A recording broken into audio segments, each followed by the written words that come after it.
Tonight's topic as well is a very uncomfortable topic. And because of that, there is a reluctance to discuss it in the Jewish community. We have found that our organization has been muzzled.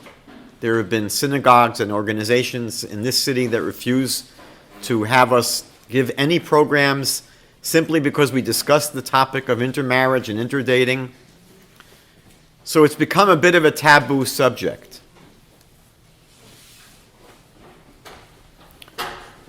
But like any important issue, burying our heads in the sand is really not a healthy or helpful response. So, in introduction to the program tonight, you're in for a tremendous treat. We have two very special speakers. But I wanted to just put the problem into a little bit of perspective. We know that the Jewish community in Canada makes up about 1% of the Canadian population. Now, when you think about that, any Jewish parent in Canada that's hoping their child is going to marry someone that's Jewish does not have great odds.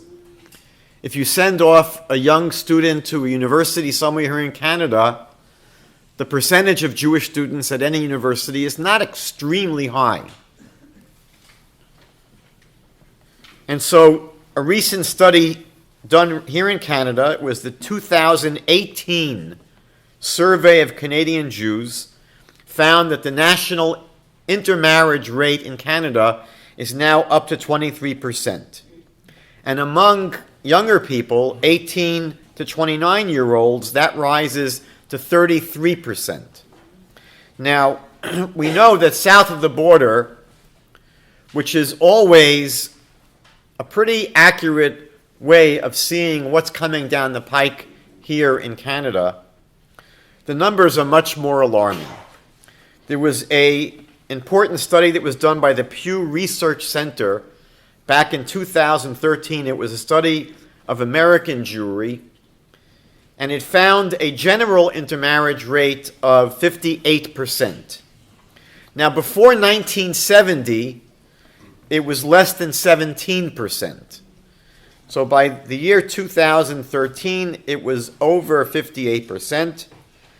And what they found that was very distressing was a growing trend among American Jews, especially younger American Jews, to dissociate with Judaism as a religion, meaning that there are plenty of American Jews who identify with being Jewish as a culture, as a heritage, as an identity, but they don't identify with Judaism as a religion. And the Pew study found that among American Jews who don't profess Judaism as a religion, the intermarriage rate was 79%. Now, if you're wondering what percentage of American Jews don't profess Judaism as a religion, the Pew study found that it was 42%. And again, as you go among younger Jews, among millennials, these numbers are even higher, and therefore the rate of outmarriage is going to be higher. So virtually all observers of this phenomenon have characterized this as a demographic crisis for the Jewish community. One of the problems is, and there are many angles to this issue, is that if you go back to the 1960s, when I was growing up, when Jews did marry non-Jews, approximately 20% of the non-Jewish partners would convert to Judaism. Today, that number has plummeted down to less than 5%. So whereas in the past it wasn't uncommon for not a majority, but a significant number of non-Jews marrying Jews to embrace Judaism, today it virtually never happens. Another problem is that in general, the Jewish community has become resigned to this problem, to this issue, and has come to accept it, essentially. They found in many studies that decades ago, Jewish families' parents would express their opposition to their children marrying non-Jews. And today, studies that have been done on this subject find that only about 20% of Jewish parents express any kind of opposition to intermarriage. So basically, people are being raised today, and there's just no concern. They're not even told that this is an issue. Now, previous studies of what happens when Jews marry outside the faith. So one previous study showed, and this is an American study, but again, these show the kind of trends that are probably one generation away from Canada. So they found that in intermarriages, when there were children being raised, 28% of the children being raised in these marriages were being raised as Jews, 41% were being raised as Christian, and 31% were being raised with no religion. As well, in these marriages, 20% of the children receive some kind of Jewish education, versus 70% of children receiving some kind of Jewish education when both parents are Jewish. Studies found that of children of mixed marriages, only 24% self-identify as being Jewish. 81% say that their religious affiliation is simply not important. Another study found that over 90% of the children of intermarried couples will themselves intermarry. And finally, in a famous 3-generation study done in Philadelphia, they found that none of the grandchildren of intermarried couples identified as Jews.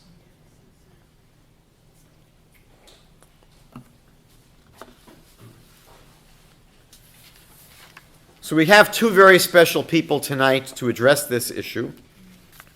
So at this time I want to introduce Yankel and Bina Esther Botwinik. Jack Botwinik, who goes by Yankel, is a public speaker and an author. Yankel has written for Jewish Action, the publication of the Orthodox Union, the OU, the Canadian Jewish News, Bina magazine, H.com, and is the former, I didn't know this existed, the former dating columnist for the Ottawa Jewish Bulletin. I don't know if we have one here in Toronto. Yankel, you may want to look into the Canadian Jewish News to see if they would be interested in a dating columnist. Yankel is the author of Chicken Soup with Chopsticks, A Jew's Struggle for Truth in an Interfaith Relationship. He holds an MA in Political Science from McGill University and works for Correctional Service of Canada. His real passion, which is really wonderful, is to look for ways to grow as an individual, to grow as a person. His wife, Belinda Cheung, who goes by Bina Esther, is a former senior technical analyst and project manager with my bank, CIBC. She left the banking industry and is grateful to have become the mother of 5 beautiful children, ages 9 to 19. She's now an award-winning real estate investor, and helps people build long-term wealth through safe real estate investment. So with no further ado, I want to introduce Yankel Botwinik. Judaism is not always politically correct. Many of our values and beliefs clash with those of contemporary society. Not that that's necessarily a concern for me. After all, many things that are PC today will likely not be politically correct in, say, 20 or 30 years. Judaism has been around for some 3,500 years and has remained intact, not despite its values and beliefs, but because of them. I think this bears repeating. We have been around for thousands of years, and we have remained intact, not despite our values and beliefs, but because of them. One of these values and beliefs is that a Jew must marry another Jew. It's something that was ingrained in me as a child, and which I came to openly challenge in my late 20s. Tonight, I present to you my story. I grew up in Montreal. My mother was an Italian Jew who knew very little about Judaism, but firmly believed in God. My father, a Holocaust survivor, grew up in Vilna, Poland, in an observant household. In 1939, at the age of 19, against the advice of his friends and family, he fled his hometown to escape the Nazi invasion. His entire family was murdered, along with some 6 million other Jews. As a result of the war, my father abandoned most of his religious practices. He moved to Italy and later immigrated to Canada. He became a music teacher and a Yiddishist and maintained his strong love for Jewish culture and traditions. My parents sent us to a secular Jewish elementary school and to a secular Jewish high school. By the way, my father still lives in Montreal and recently celebrated his 99th birthday. Bis 120, as they say, ad 120. Even before I started dating Belinda, I knew that my parents and siblings would disapprove, but I wasn't deterred. Many cultures exert pressure to marry one's own kind, but why give in to it, especially in a multicultural society? What's so important about my heritage that I must sacrifice my happiness for its sake, i.e., refrain from marrying the person I love? I assumed we could take the best of both worlds. We could celebrate Rosh Hashanah, and we could celebrate Chinese New Year. We could eat matzah on Pesach, and we could have mooncake during the August Moon Festival. Although I assure you the mooncake tastes a lot better than the matzah. We could raise our children in Chinese, in Cantonese, and Yiddish, and English. The more languages, the better. The more cultures, the richer. I myself was raised in English, French, Yiddish, Hebrew, and Italian. And I wish I had even more languages that I was exposed to. So I gave myself permission to interdate because, first, I didn't see why I needed to limit my choice of life partner. Although I dated many Jewish girls, I was aware that the Jewish people constitute a tiny fraction of the human population. I encountered many Gentile women who were attractive, good-natured, and even spiritual. Secondly, I was far from convinced that the Torah, which I knew prohibited intermarriage, was of divine origin.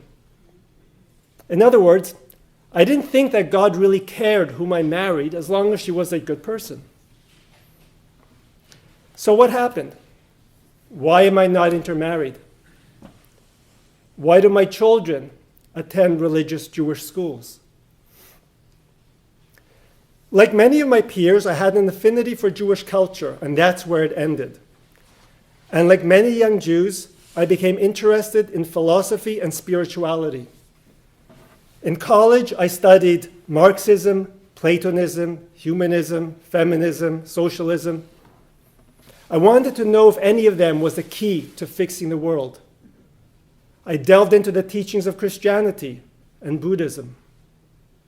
I traveled to the Arctic for a month, hoping to taste native spirituality. In the process, I became disillusioned with one ism after another.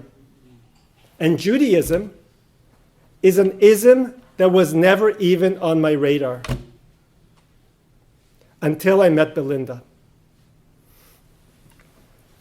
When you're forced to explain or justify your Jewish beliefs, values, and practices to a foreign audience, something interesting happens. the conversations become very stimulating.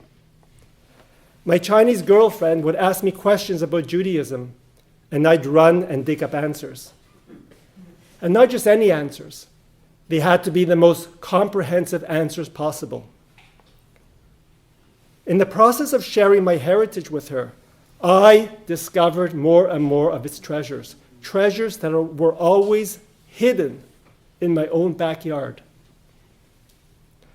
I was seeing Judaism through objective lens, through foreign eyes, unencumbered by the baggage of my upbringing.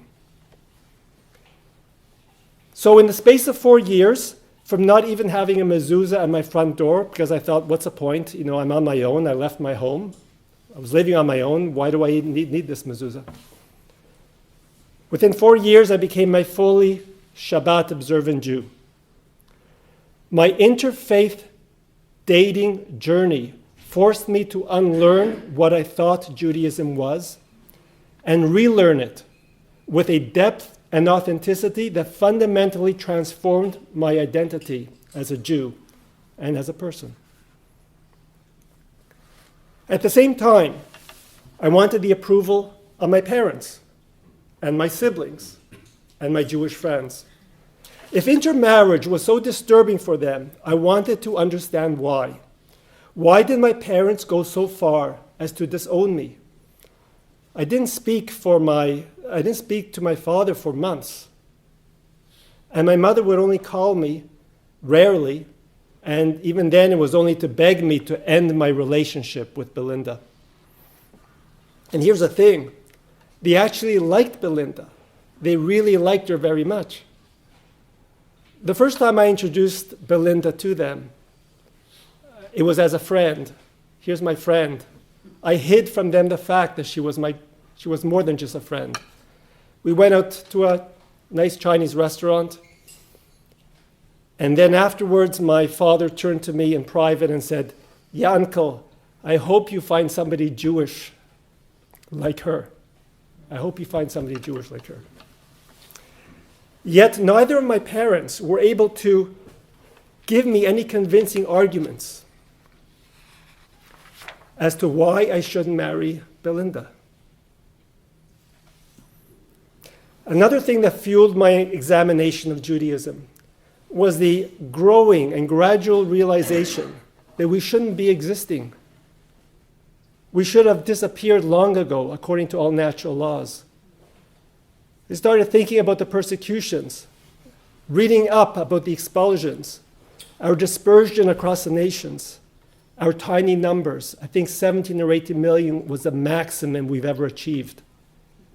And we've been around for thousands of years. Civilizations, nations, and empires have tried to destroy the Jewish people. There were the ancient Egyptians, they're gone. The Philistines, gone. The Assyrian Empire, gone. The Babylonian Empire, gone. We're here, they're gone. The Persian Empire, right? We'll be celebrating the Purim story soon. Well, they're gone. The Greek Empire tried to assimilate us. We'll be celebrating Hanukkah later. They're gone. The Roman Empire, gone. Byzantine Empire, gone. The Crusaders tried to convert us, gone. The Spanish Empire, gone. Nazi Germany, gone. So what kept us going?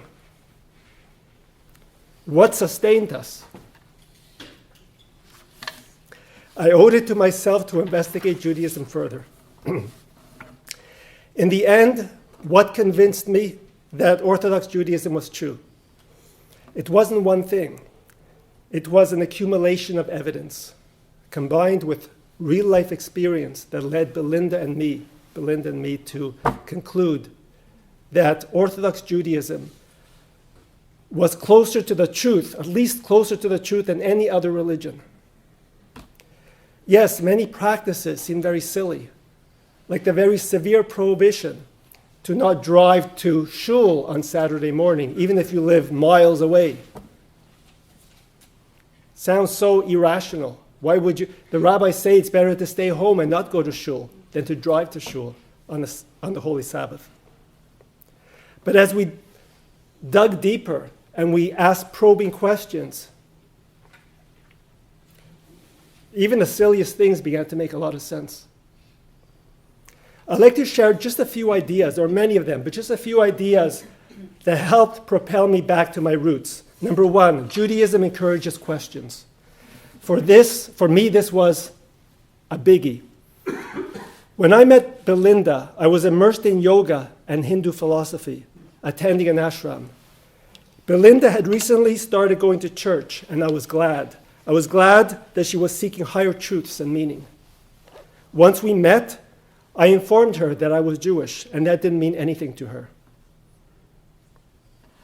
While sharing aspects of my culture with her, we began to explore religions together. We visited Buddhist temples. At one point, we visited some church and we became Taoist Christians. They asked us for $10 and gave us some passport to heaven. Although I think they've expired by now. We joined Jews for Jesus, and we had lengthy discussions on Friday night with the director as to whether Jesus was the Messiah. I was learning with a guru, part-time with a guru, for 4 years before leaving the ashram in disillusionment. Why? Because they objected to the kinds of questions I was asking. At such a pivotal time in my life, when I was thirsting for answers, the guru told me that the intellect was an obstacle to my attaining true, as he put it, inner peace and true wisdom. The intellect was an obstacle. Now let's contrast that with Judaism. A story is told of a Hasidic boy who comes home from cheder, from religious school, one day, proudly displaying to his mother a handful of candies that he received from his Rebbe. The mother, awed by this, but knowing that the teacher sometimes gives out a candy or two for correctly answering a particularly difficult question, turned to her son and said, "Wow, Shloimele, this is amazing. You must have known the answer to a question that nobody else in your class knew." And Shloimele looked up at his mother and smiled. "No, Ma," he said.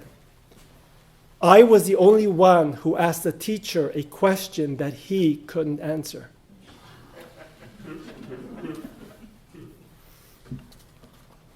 Judaism loves questions. Why do Jews like to answer a question with another question? Why not? A story is told of a doctor who solemnly informs 3 of his patients that they have a terminal illness, and then asks each of them whom they would like to see before leaving the world. The first patient, Mrs. Lapierre, says she would like to see a priest. The second patient, Mr. Lee, says he would like to see his wife. The third patient, Mr. Goldberg, says he would like to see another doctor.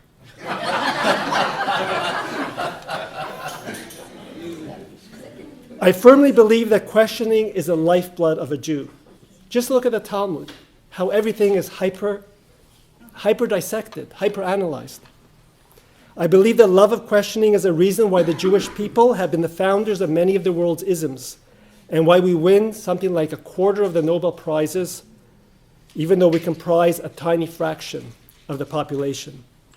In any case, it was the encouragement from the rabbis to constantly ask questions that instilled confidence in me that the Jewish religious worldview had something genuine and true to offer.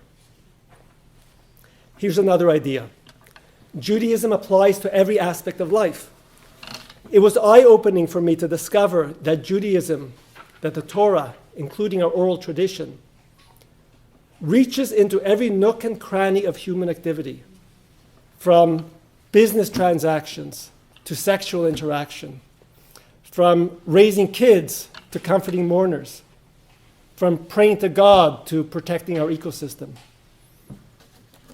At the heart of it all is a fundamental premise. Human nature is extremely complex, and the creator of everything has given us a comprehensive user manual called the Torah to help us get through. Think about it. If knowing how to live properly were intuitive, then many more people would be living properly, and the world would be a safer and more pleasant place. Another idea. Judaism teaches us that we have to do what is right, not what feels right. If a panhandler approaches you, you can't just turn away with the excuse that you've had a bad day. Someone once wrote a letter to Canada Revenue Agency. To whom it may concern, I have been having trouble sleeping. That's how he starts. I have been having trouble sleeping. I underreported my income.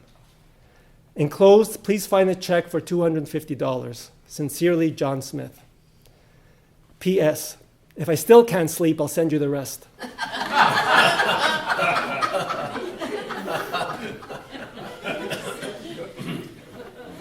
Finally, another idea that attracted me to Judaism is that non-Jews are not required to be Jewish. Amazing. What a refreshing change from Christianity and Islam that preach that everyone must follow their path, that there is only one path for all of humanity. Judaism, by contrast, doesn't proselytize to other nations. According to the Torah, as long as a non-Jew keeps a few basic moral laws, known as the 7 laws of Noah, they will earn a place in the world to come. You don't have to be Jewish to go to heaven. Now, this is where my story takes a bit of a different turn. You see, while this aspect of Judaism appealed to me and to Belinda, it created a new, unexpected dilemma for us. What was this new dilemma? Belinda and I had been inspiring each other towards Jewish religious growth, including real change in how we look at the world. We were now at the point, after some 2.5 years of examining Judaism as well as other religions, where we believed that the Torah was from God. It seemed that we had finally arrived at truth, and I could picture ourselves exchanging smiling glances under the chuppah. However, Belinda hated the fact that our relationship should be contingent on her becoming Jewish. She felt strongly that a person's decision to become Jewish was a very personal one, between oneself and God, and that one should not convert for the sake of keeping a relationship, no matter how wonderful that relationship may be. I respected that view. I admired that view and even told her so many times. Thank God, my girlfriend was very genuine, very sincere. In other words, believing in the truth of the Torah is one thing, and choosing to become Jewish is an entirely different thing, especially when the Torah itself does not require that non-Jews convert. Belinda's biological clock was ticking, and I think it was ticking louder in my head than in hers. I really wanted to get married as soon as possible and start a family. I longed to have children. The more, the better. How long could I wait for her to make a decision? It was very stressful, and it affected my physical health. There didn't seem to be any way out. You see, as long as I stayed in the relationship, Belinda couldn't make an objective decision because she was too emotionally attached to me. And if I left the relationship, she still wouldn't be able to make an objective decision because she'd know in the back of her mind that if she converted, we'd get back together in a flash. So there seemed to be no solution to our dilemma. And with each passing month, I sank deeper into depression. There were many, many tears that flowed from my eyes and from Belinda's over the course of many months.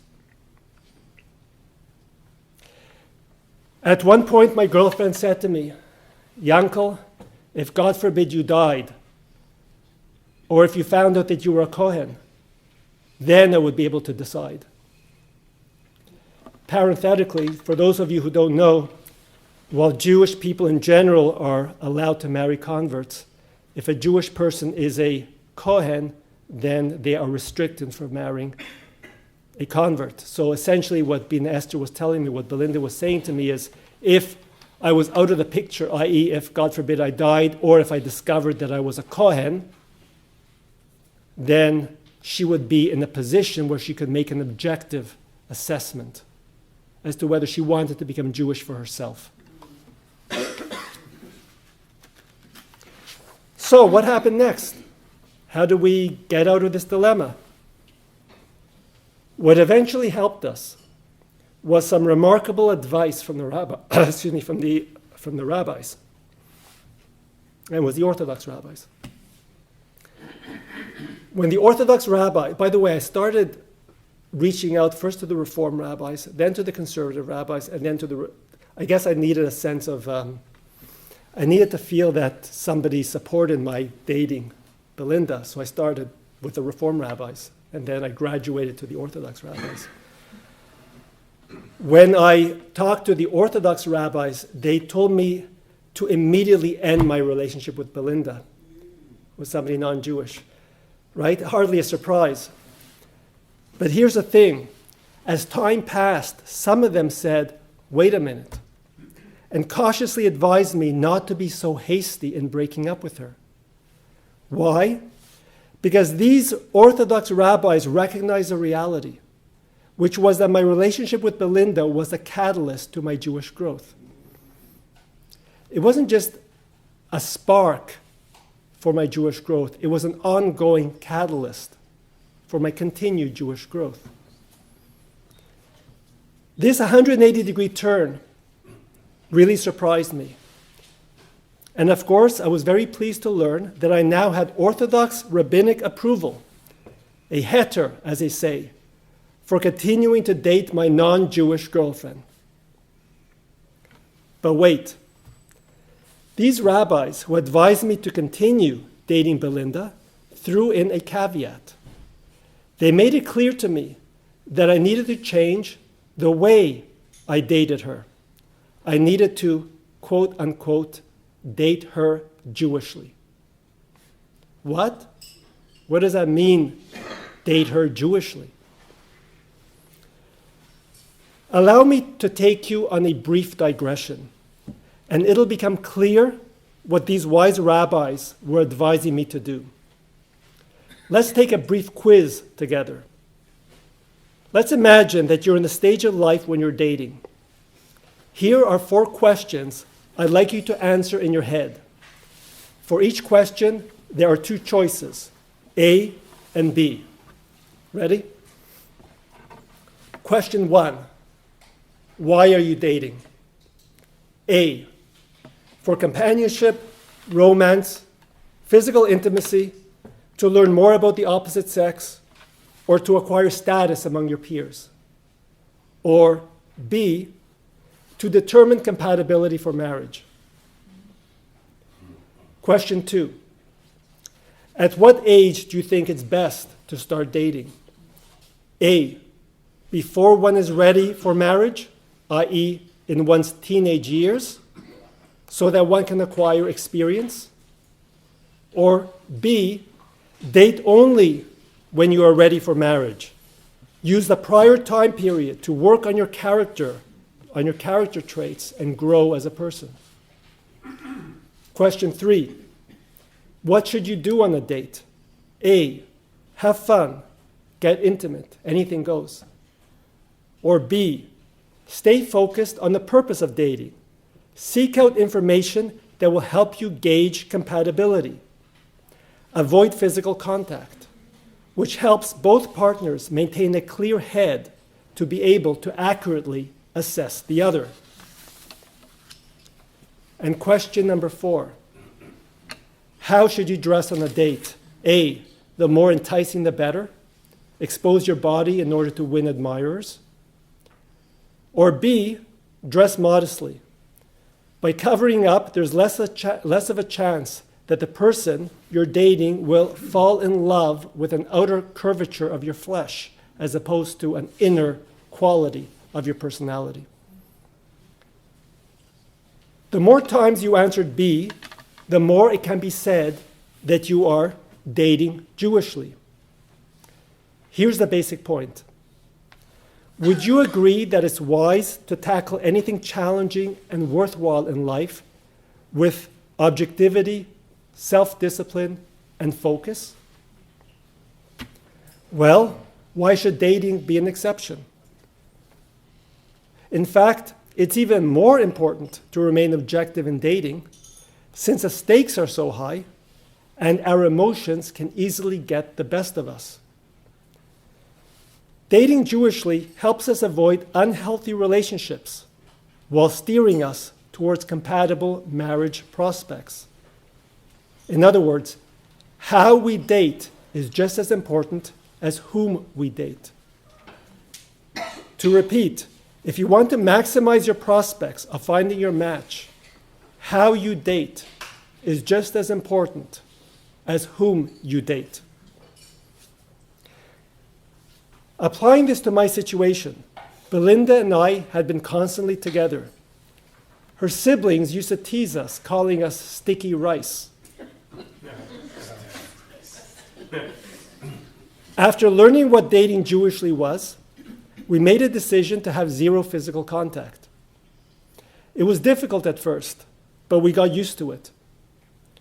We would get together only for the purpose of discussing Torah ideas, exploring our values, goals, beliefs, and assessing our marriage compatibility. It was Shomer Negia on steroids. I believe that dating Jewishly, or in our case, interdating Jewishly, put Belinda in a space where she could think more objectively about our relationship, about whether she wanted to become Jewish for her sake, for herself, rather than for the sake of our relationship.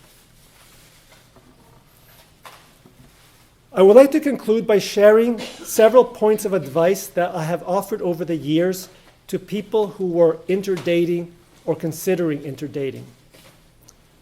Number one, realize that dating is a serious matter. Whom you marry is the most important decision in your life, especially if you plan to have children, and should be done as level-headed and objectively as possible. Minimizing, and better yet, completely refraining from physical contact, as difficult as it seems, can help you assess compatibility for marriage more objectively. Remember, how you date is as important as whom you date. Number two, think long term. Even if Judaism is peripheral to your life now, consider the possibility that you'll change and that your heritage will become more important to you, as often happens when one gets older, has children, grandchildren, faces certain life cycle events like a serious illness, the death of a parent, and so forth. There's an author and speaker by the name Doran Kornbluth who wrote a book, Why Marry Jewish? He gets very much into this as well, the sociological phenomenon of increasing your interest in your heritage, in your past, as you get older. Investigating your Jewish heritage later in life may lead you to embrace new values and goals which are fundamentally incompatible with those of your Gentile spouse. And there's no guarantee that your Gentile spouse is going to change as well in your direction. 3, set aside time to seriously investigate your spiritual heritage before making a long-term commitment in the relationship. Most Jews have a superficial and even a distorted understanding of Judaism. For example, I never knew that Judaism believes in reincarnation, or that Yom Kippur is the happiest day on the Jewish calendar, or that the Torah commands us to feed our pet before we feed ourselves. I hope Pita gets to hear that. Or that putting on tefillin is more important than lighting the Hanukkah candles, or eating latkes. Ask questions and stay away from anyone who disparages questions.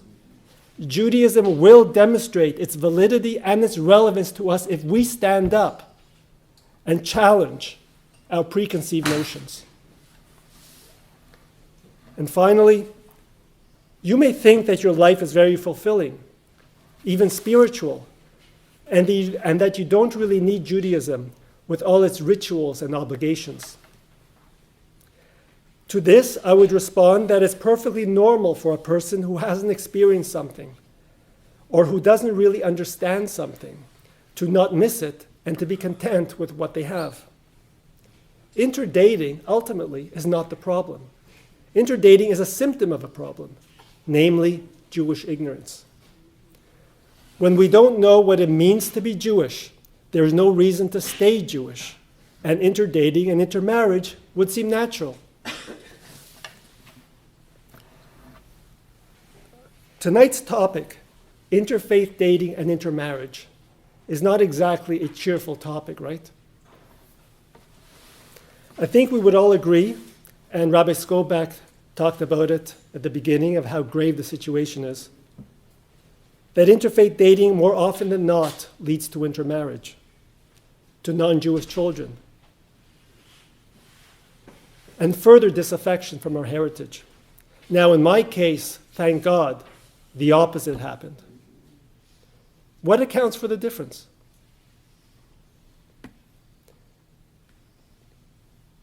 So I thought a lot about that over the years. If I had to point to one thing, I think it would be this. During the years that I dated Belinda, I frequently asked myself 4 foundational questions. Number 1, how do I know that God exists? Now, even if I believe that God exists, it doesn't mean that I can't have a cheeseburger. One thing has nothing to do with the other. Hence, you need more than just that one question. The second foundational question, how do I know that the Torah is from God? And the other 2 foundational questions are, how do I know that the Torah was not changed? And how do I know that the rabbis are interpreting it correctly? I'm very grateful that the rabbis at Esha Torah, or Sameach, Jews for Judaism, and other outreach organizations here in Toronto were more than willing to sit down with me and Belinda and help us answer those foundational questions. Not to mention a million other questions as well. Thank you very much.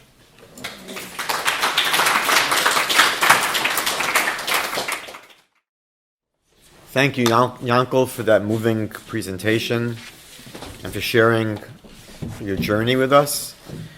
You mentioned that Judaism believes very deeply in questions. And so now for the second part of tonight's program, we're going to hear from your better half through the medium of questions. And so if you could please join us, Bina Esther, I'm going to grill you.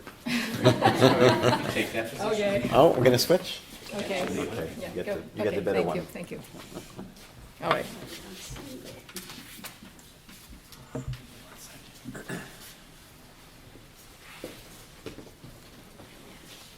Thank you.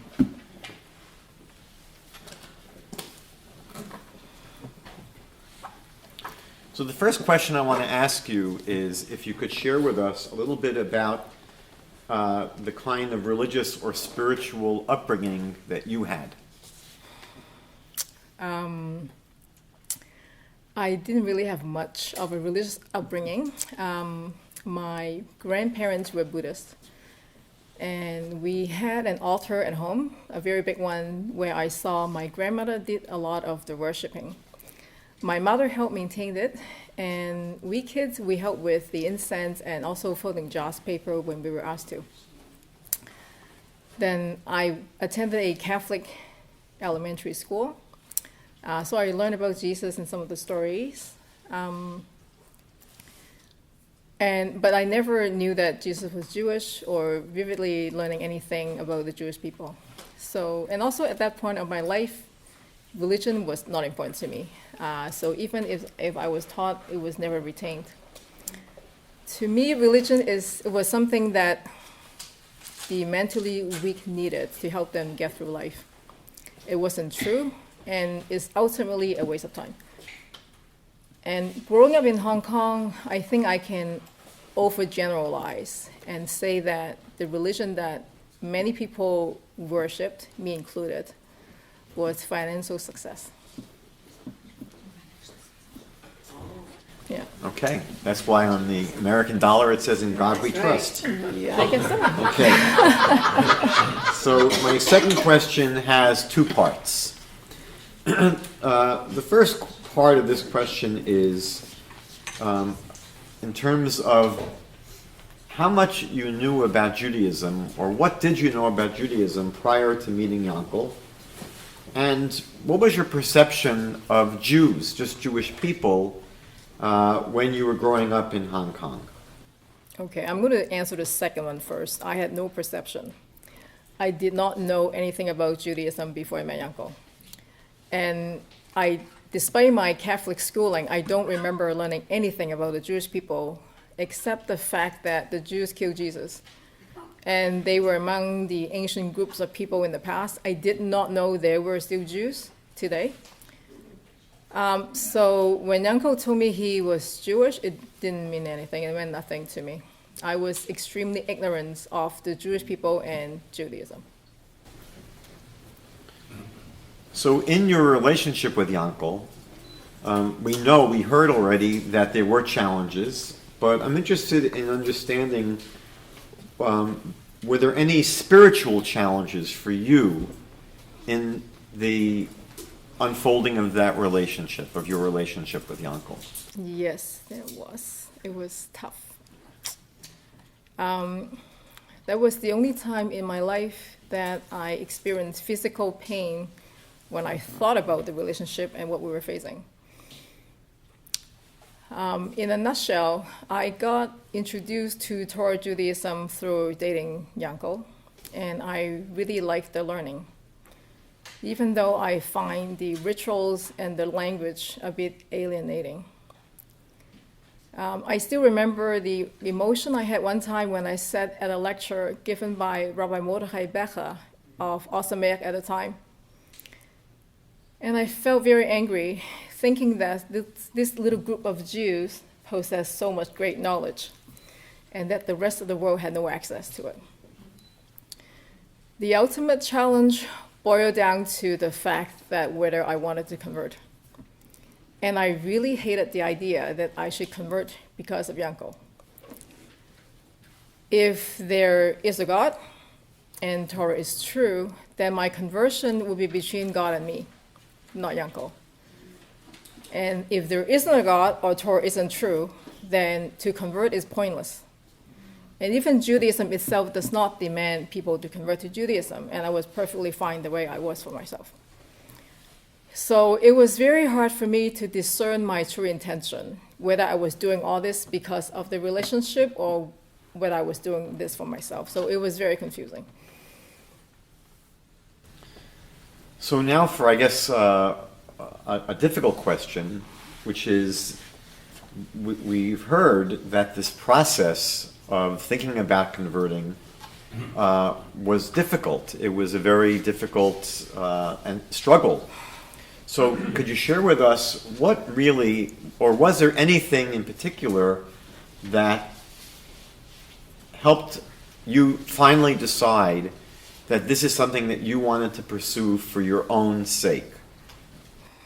Yes, thank God. Hashem helped. God helped in miraculous way. As I was feeling very confused about the situation, God sent Yankel to prison. He got a job with Corrections Canada, and he had to move to Kingston to work in one of the penitentiaries. So in addition to not having physical touch, the geographical separation certainly gave me more space to experience and learn Judaism on my own and for myself. I gained more clarity and to know that I did like Judaism a lot for myself, to a point where I would consider taking the burden and the responsibility to join the Jewish people and have a relationship with God as a Jew. However, it was never 100% sure, because deep down, I knew that I also very much wanted to be with him. So I reached a point where I figured that I'm doing all this just for him. The chances is really small.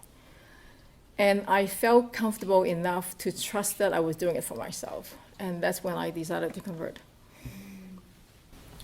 Could you share with us one or two aspects of Judaism that you felt were compelling enough for you to finally embrace Judaism? Meaning that what about Judaism finally sold you on it?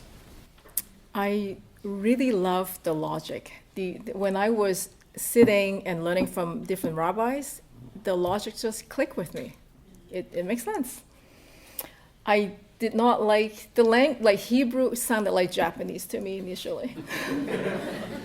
And the rituals, I can relate to them through Catholic school, because when you make Kiddush is when the priest has Jesus' blood, and the wafer is from the communion is from Pesach, the matzah. And also the priest has that thing that looks like the tallis when they have big masses. It's like the beginning version of the talissim. So I can see where these things come from. But to me, what really attracted me to Judaism, Torah Judaism, is the logic and the wisdom in the Torah. And you don't see that just by going to Hanukkah party and Purim party. You have to learn. And yes, that's what sold me. So let's talk about the conversion process itself. What was it like going through that experience? What were the difficulties, and how did you encounter that arduous process and experience of actually going through a formal conversion through the rabbinical court here? So I converted in Toronto. It was a rigorous process. I was pushed away by the Beis Din, which is the rabbinical court that oversees conversion in Toronto several times, like any other prospective convert would be. The first time when I get to meet with them, I prepare a very long list of my resume to show them everything I've learned, homes that I've been to for Shabbat and holidays. It might have been a mistake, but it turned out fine. Among the first set of questions that they asked me was the Jewish perspective on the afterlife.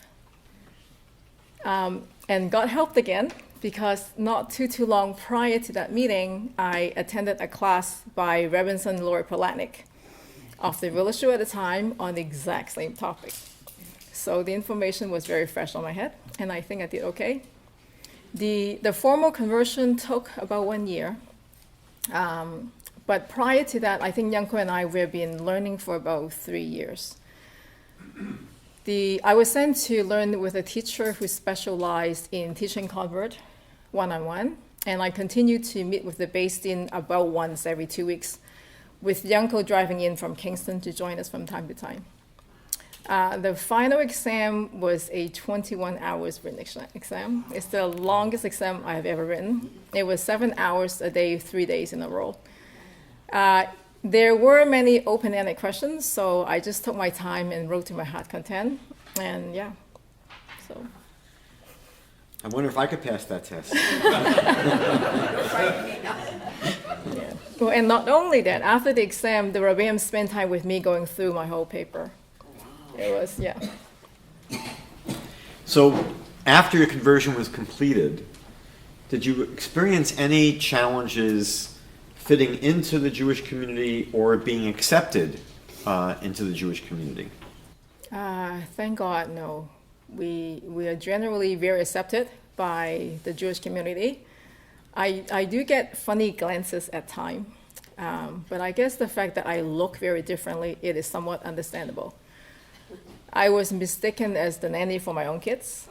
And there was one time a boy told me that my eyes are wrong.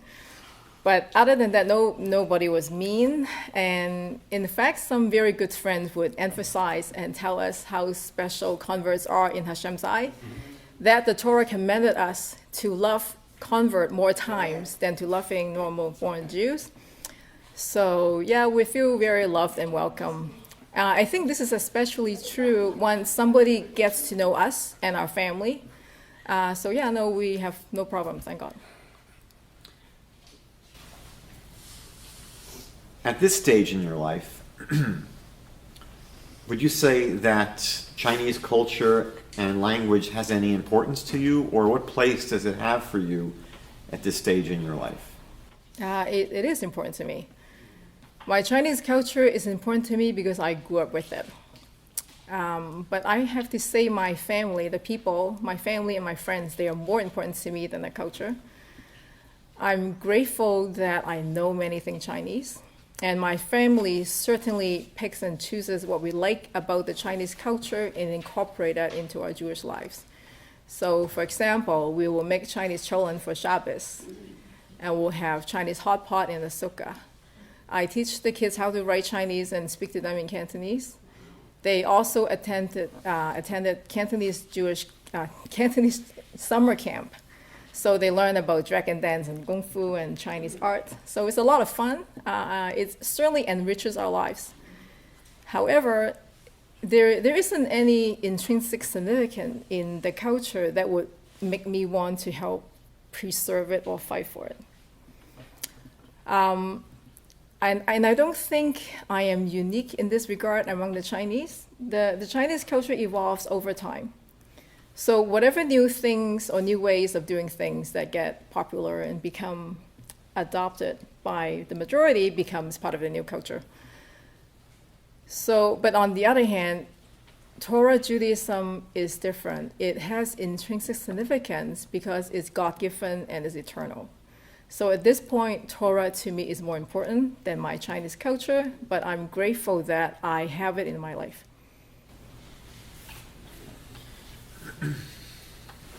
Now, I suspect I know the answer to this next question, Okay. but I think I